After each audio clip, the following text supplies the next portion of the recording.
So in this question, we have tu multiplied by 5u minus 1, right? So we're going to set each factor and make it equal to 0. So here we have a factor and here there. So tu equal to 0. Divide both sides by 2, right? And we know whenever the numerator is 0, it's basically 0. Okay, so that is only one possibility for u. If I make 5u minus 1 equal to 0, bringing that negative 1 over to the other side becomes positive 1. Now 5u, divide both sides by 5.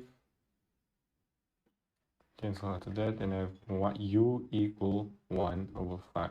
Okay, that's another possibility. So normally in these kind of cases, you would have two possibilities for u. Okay, so yeah,